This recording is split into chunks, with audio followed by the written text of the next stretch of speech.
a gente tem dados de que o brasileiro está embarcando nesse mercado de ações, né? As pessoas estão curtindo essa brincadeira, os aplicativos, esses bancos digitais, aplicativos de investimento estão deixando tudo mais acessível mesmo, né? Então, Totalmente. com um pequeno valor você já consegue brincar ali.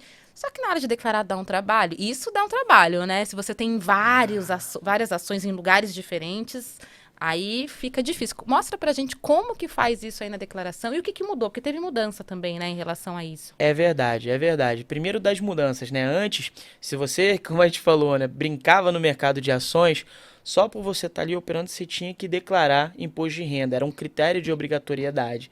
A Receita para esse ano ela mudou.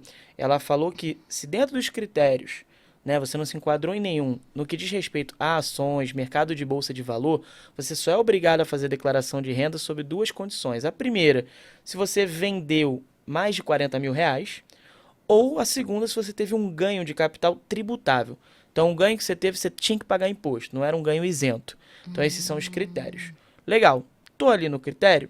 Primeira coisa, sobre a ação, acho que é mais fácil do que a renda, mais difícil que a renda fixa, então vamos explorar um pouquinho Posso só mais. fazer um adendo? Quando você Lógico. fala o ganho de capital tributável, é que se a pessoa vendeu, sei lá, R$ 5.000 em ações, foi tributado ali na hora que ela vendeu. Isso é um fator, né, de tributação, ou não. E a outra dúvida é dividendo. Dividendo também é considerado ou fica fora dessa parte tributada de ações? Legal. Primeiro, o dividendo, ele é um rendimento isento, tá? Tá. Gerado pela carteira de ações que você tem. Vem no informe de rendimentos também, vem lá distribuído pela empresa com a qual você tem a ação. Então você coloca aqui, ó, direitinho na ficha de rendimentos isentos, tá? Então a gente vai ter aqui, ó, lucros e dividendos recebidos. Aí a gente coloca lá CNPJ, fonte pagadora e o valor que eu recebi.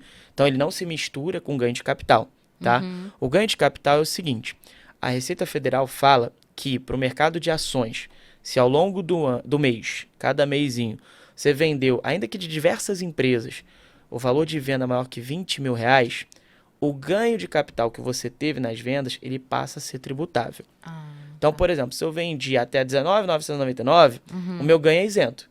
Se eu Tá. excedi 20, o meu ganho é tributável. E aí, por exemplo, na sua explicação, eu ganhei R$ 5.000.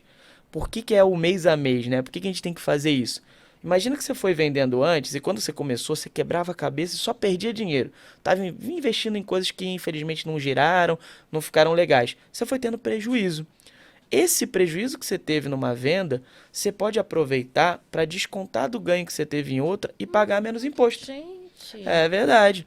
Então vale muito a pena, apesar de trabalhoso, olhar no mês a mês para ver se de fato você tinha que pagar. Que, poxa, que nem você falou, por exemplo, eu tava perdendo. Aí eu ganhei e falei, putz, ganhei, vou ter que pagar. Será que você ia ter que pagar? Será que seu prejuízo não foi suficiente para não gerar um imposto de ganho de capital?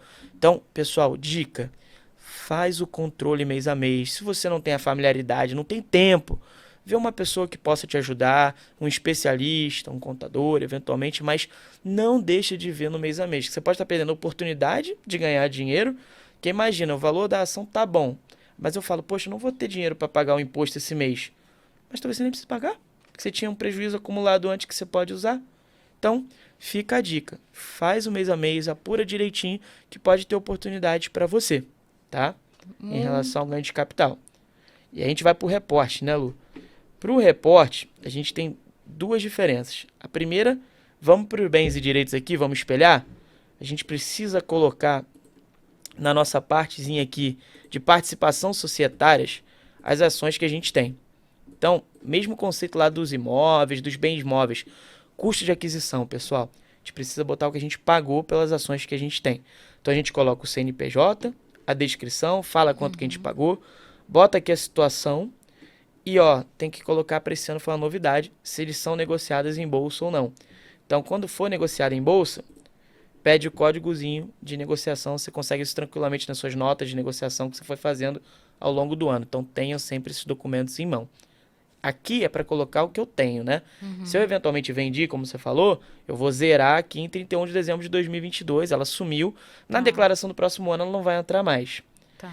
E aí, Luciana, entra a parte mais complicada que as pessoas precisam de ajuda, que é a renda variável. Aqui, ó, no meu cantinho esquerdo, eu tenho, ó, operações comuns e day trade. Day trade é aquela que você compra e vende no mesmo dia. Comprei e vendi a mesma ação no mesmo dia. Aqui, ó, eu preciso botar no ano inteiro se eu tive ganho tributável ou prejuízo.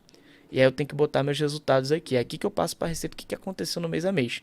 Se eu paguei imposto, ó, vai estar aqui embaixo que o meu resultado ele tinha que pagar imposto e eu fui e paguei eventualmente, tá? Então a gente tem aqui que reportar isso para a Receita. Então é fundamental que você tenha um controle. Poxa, Guilherme, se eu chegar agora, não fiz nada e vou ter que fazer isso, vamos. A gente vai ter que pegar tudo do ano, fazer de uma vez só. E que nem o exemplo do ganho de capital que a gente deu em atraso. Se tem imposto para pagar também, tem multa e juros aqui. Então é legal a gente fazer isso o ano inteiro.